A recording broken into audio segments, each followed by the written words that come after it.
bice bitandukanye twizere ko mudukurikiye kamakawa turi kumwe na DJ Pius. Yeah man. Pius. Yes sir. Twinjire mu gato mu karirimbo gashyashya mufite. Aragenda nka muri gisata burenge. Mana we. Arashingura nkatera micanje.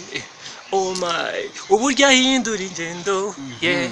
Ingendo yabeza sha. Nabuzaho muturuka. Yes. Bamwita DJ Pius rero ufite akarimbo gashyashya n'indirimbo wakoranye nande? Lady JD wo muri Tanzania. Twayikoreye mu giti cy'umuyembe. Pius mwakoranye n'indirimbo no mu artiste uri international kuri weho bivuze iki ku muziki wa DJ Pius? Ni ibintu bari byiza, ni ibintu bikwagura mu buryo runaka, mu buryo bwa advertisement, mu buryo bwo kwamenyekana mu bindi bihugu bitandukanye. Ni ibintu byiza rero. Muziki nyarwanda abantu benshi bakunze kuvuga ati muziki nyarwanda kuba abantu barimba ikinyarwanda bituma umuziki w'u Rwanda taba ku rwego mpuzamahanga, ariko DJ Pius arimba ikinyarwanda na nubwo ashiramo n'icyongereza, ariko urumva bitandukanye noneho n'ibyo abantu bavugaga mbere cyane. Umuziki nagari ururimi kuko hari imiziki ducuranga yo muri South America, iyo muri Nigeria baba baririmbye iby'iwabo gusa. Umuziki ni quality, ukuvuga audio na video. Iyo bikoze neza ururimi rwose bakoresha nta kibazo. DJ Pius wenda umaze kureba umuziki wo mu Rwanda kuva 2006, reka duhe 2006, aho wabaga umuziki wo mu Rwanda wawushingira ku bantu babiri wenda gusa, nimbivuga gutyo ntibyumvikane nabi, ariko urabona ko mu Rwanda agenda avuka tara buri munsi. Tukagira ngo tubwire muri mu myaka 5 iri imbere muziki yo mu Rwanda bayibona ku ruhe rwego? Ebana ku rwego runini cyane. Ubu ngubu niba industry yacu wenda imaze nk'imyaka 15 ihamye, navuga ko wenda imaze nk'icumi ihamye kwanza. Tukaba dutangiye gukorana collabos naho no muri Nigeria, muri Tanzania, ibihanganje byose. Ejo bundi hari umuhanzi nyarwanda uzakorana na Diamond Platnumz. Ebana ni ibintu byiza sana. Yes, DJ Pius wenda umuntu amubonye cyaro umuntu ukubwiye ati ntabwo dupfa kugenda gutya, ariko nyita ninjira ngakubaza ubundi DJ Pius tuje mu buzima bwawe bwite. DJ Pius ni muntu ki? Reka tuhere ku mico, ni ibiki DJ Pius adakunda? Kwivuga rero biragora, ariko ibintu nakunda njyewe wenda nanga guhemuka, nanga uburyarya, nanga kubesha, ngakunda rero inshuti, ngakunda guhuza urugwiro, ngakunda umupira w'amaguru. Umufana w'umupira w'amaguru? Sana. Iyo ugiye gufana nk'amakipe hano mu Rwanda ufana nk'iki? Wapi, aho naririnze kubivuga kuko nabonye n'ubundi nta nimwe ndabona neza, ariko tu inzira ndabona zerekeza mu bururu, ndabona bomeze neza, ariko tu nta kipe mfite mu Rwanda, ariko nubwo inzira zikwerekeza mu bururu ndabona nambaye ubururu ariko uyu munsi n'ubururu udahiye cyane.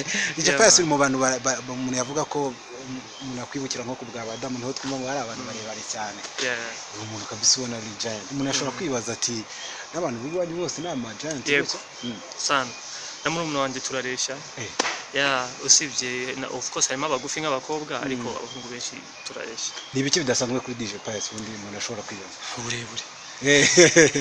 Anyways, ibintu bidasanzwe kuri njyewe nuko nkunda kuba original, nkunda gukora ibintu by'umwimerere, nkunda wenda mu miririmbire yanjye nkunda kuririmba ibintu biri unique utarumva. So wenda navuga karibu kantu wenda kumwihariko kuri DJ Pius. DJ Pius ayagiye kurya akavuga ati nkongeye gufata ifunguro, DJ Pius akunda kurya iki? Ibishimbo bigomba kuba birimo. Ibishyimbo? Yego. Kuri ibishyimbo urabyemera cyane? Sana. Ibishimbo bigomba kuba birimo. Imyumbati nyibonye nta karusho, ariko nyine iby'ikigali urabizi, umuceri, amafiriti si cyane sinyakunda cyane, ariko umuceri, kawunga, kabisa. DJ Pius wenda dusoza ni iki kintu gishobora kukubabaza ukavuga ati umuntu ankoreye iki kintu cyambabaza? Ntago njye mpfa kubabara cyane urebye. Cyari ku muntu ampemukiye pe bikomeye, wenda mbesheye, wenda se mu bintu bijyanye n'akazi wenda akaba yagira ikintu amutazamo, ariko njye ntago njye nita ku bintu by'abantu. Muri byanje ibintu by'abantu nkabarekera. Umuziki mukunze kuvuga ko atari intambara, kandi abantu benshi barabyemera umuziki si intambara. Niye namagira bagenzi bawe kugira ngo umuntu abe successful muri industry ishobore gutunga n'umuntu? Kuba successful muri industry so kuririmba neza, so gukora ibintu biri aho ngaho byiza cyane, ahubwo nawe ku giti cyawe ugomba kubyitaho, ugomba gupromotinga music yawe, ugomba kumenya kubana n'abantu, ugomba no kumenya gukora ibintu byawe ku giti cyawe bidasa nk'iby'abandi cyane. Kuri weho umuhanzi uhesha agaciro no mu ntoki? Umuhanzi wihesha agaciro n'umuhanzi ufite discipline, n'umuhanzi utari umusinzi, utajya mu biyobyabwenge cyane, n'umuhanzi ufite vision, ufite utekereza ati ejo ndashaka kugera aha ngaha, ufite intumbero. So ndumva ari wo muhanzi wihesha agaciro. Mu gusoza umuziki w'u Rwanda watunga umuntu sana n'ubu uradutunze. DJ Pius ngushimire cyane kabisa. Babwire bakande subscribe twigendere. Mukande subscribe vuba cyane.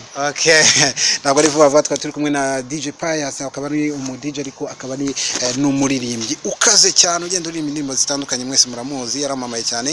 Ubu rero akaba yatuzaniye indirimbo aho atwubwira ati nasoranye cyangwa se nakoranye indirimbo na JD wo mu baturanyi cyangwa se mu bihugu byo mu mahanga. Nawe turakanda subscribe kandi subscribe kugira ngo uzajye ubona n'izindi video zitandukanye utasanga hano. Ubutaha se urifuza ko twazasura uwuhe musani, jya muri comment cyangwa muri inbox utubwire uwo wifuza ko twazasura. My name is Didas, I'm your host today.